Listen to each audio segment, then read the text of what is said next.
Hoy vamos a meternos de lleno en el primer paso, el más fundamental, al diseñar una base de datos, el modelado conceptual.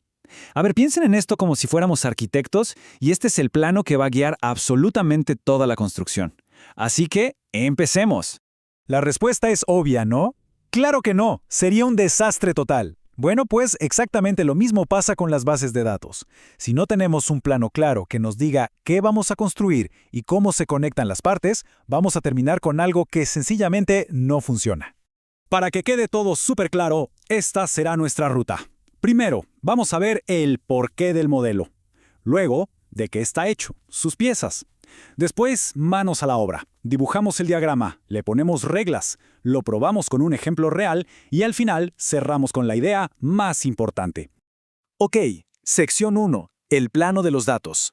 Aquí es donde vamos a entender qué es esta cosa del modelo conceptual y por qué es sí o sí el punto de partida. A ver, en palabras sencillas, un modelo conceptual es un dibujo, una representación de alto nivel de la información que queremos manejar. Es como un mapa de un pedacito de la realidad. Y lo más importante, se hace antes, mucho antes de pensar en qué programa o tecnología vamos a usar. Y ojo, que esto no es nada nuevo, ¿eh? El método más famoso, el modelo entidad-relación, lo propuso un señor llamado Peter Chen, allá por 1976. Y sus ideas fueron tan buenas, tan sólidas, que hoy siguen siendo la base de todo. Sección 2. Las piezas del modelo. Bueno, si vamos a ser arquitectos de datos, necesitamos nuestras herramientas.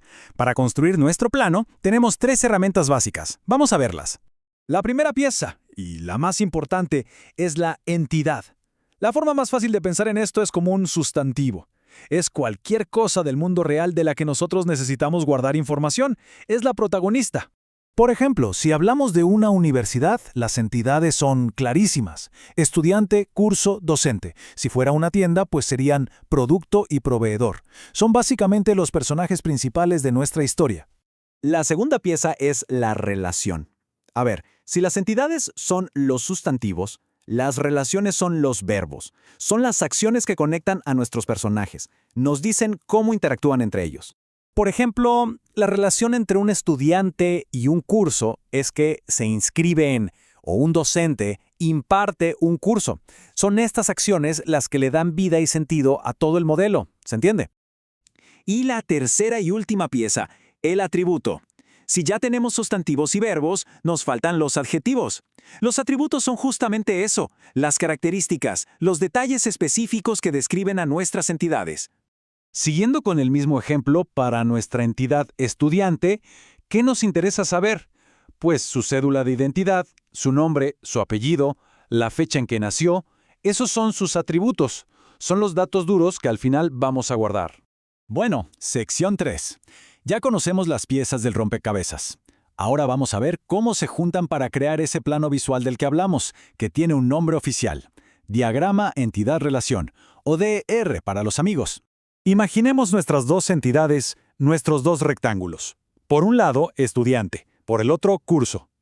Ahora la pregunta es, ¿cómo hacemos para unirlos? Pues muy fácil. Metemos nuestra segunda pieza, la relación. Ponemos un rombo en el medio, con la acción, se inscribe en, y luego simplemente trazamos unas líneas para unirlo todo. Y ya está, así de sencillo. Ya tenemos la estructura básica de nuestro diagrama. Ok, sección 4, añadiendo las reglas. Porque un buen plano no solo te muestra dónde están las cosas, también te da especificaciones. Nuestro diagrama necesita reglas, o como les decimos técnicamente, restricciones. Una de las reglas más, pero más importantes, es la de la unicidad. Tenemos que tener un atributo determinante, algo como la cédula de identidad, que sea único para cada estudiante. Esto nos garantiza que no haya confusiones, es literalmente la clave de la entidad. La otra regla fundamental es la cardinalidad. Suena un poco técnico, pero es muy fácil. Se trata de definir cuántos pueden participar en una relación. Por ejemplo, un estudiante solo puede estar en un grupo, pero un grupo, claro, puede tener muchos estudiantes. A eso se le llama una relación de uno a muchos. ¡Listo! Sección 5. Ya basta de teoría, vamos a la práctica. Vamos a agarrar todo esto que aprendimos y lo vamos a aplicar a un problema real, para que vean cómo se transforma en un diagrama completo.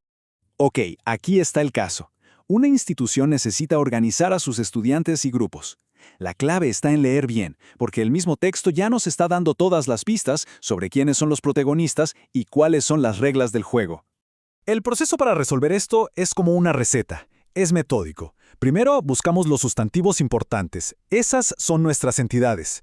Después, los verbos que los conectan. Esas son las relaciones. Luego, nos preguntamos qué detalles necesitamos de cada entidad. Esos son los atributos. Y al final, definimos las reglas, como esa de un estudiante por grupo. Y el resultado es este, el plano completo. Miren, aquí vemos la entidad estudiante con sus detalles, por acá la entidad grupo con los suyos, y justo en medio la relación pertenece, que además nos dice con esa notación de 1 a n, que un grupo puede tener n estudiantes, o sea, muchos, pero que un estudiante solo pertenece a un grupo. Todo encaja.